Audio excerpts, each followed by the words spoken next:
before the miracles, before the cross, before the resurrection.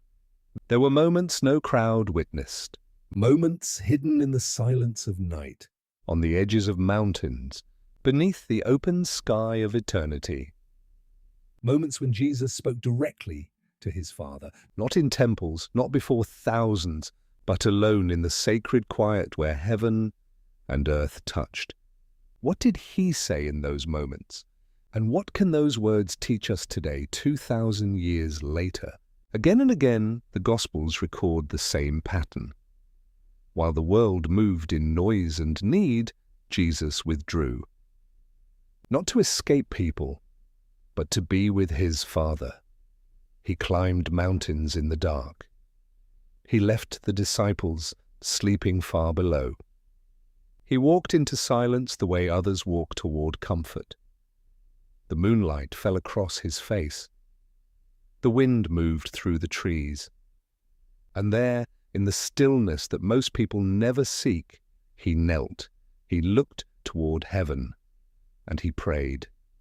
This was not ritual, this was relationship, the kind that required no audience, no performance, no applause, only presence, only the Father, only the Son, and the sacred space between them.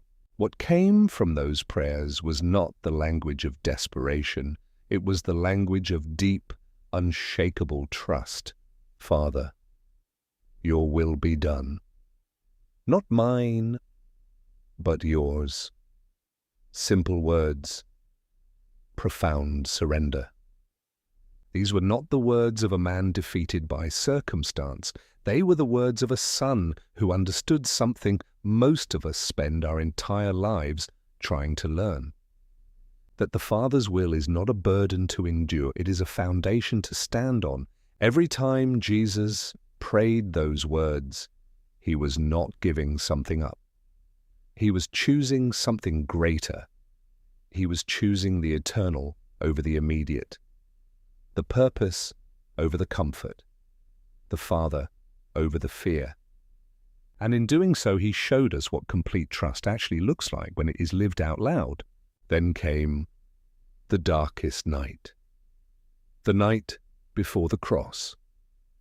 The Garden of Gethsemane stood quiet beneath an ancient sky.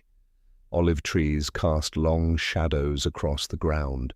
The disciples had fallen asleep, and Jesus knelt alone. He knew what awaited him.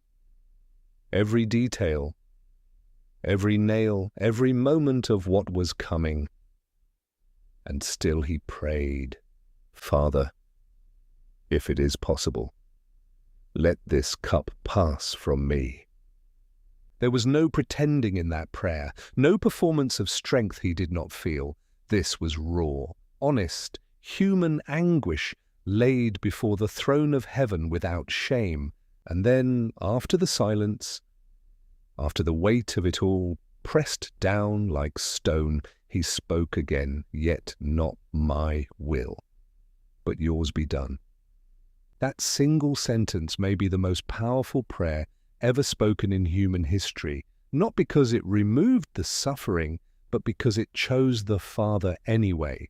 The Father did not remove the mission, he did not part the clouds and offer an easier road, but he gave the Son something more valuable than escape. He gave him strength to complete what he had come to do. An angel came, presence came, and Jesus rose from that garden, not relieved of the cross, but ready for it, because the Father had answered. Not with the answer Jesus had asked for, but with the answer that would change everything. That is the nature of the Father's love. It does not always remove the trial. It equips you to walk through it. And because Jesus remained faithful in that garden, because he chose the Father's will over his own relief, history would never be the same again. The prayers of Jesus were never merely words released into empty air.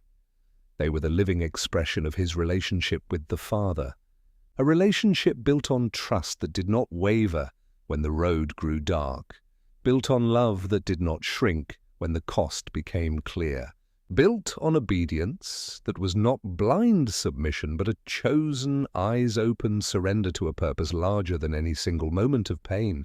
And perhaps the greatest lesson carried across 2,000 years is this: the Son trusted the Father completely. Even when the road led to the cross, even when the answer was not what he asked for, he trusted. And that trust became the hinge on which eternity turned.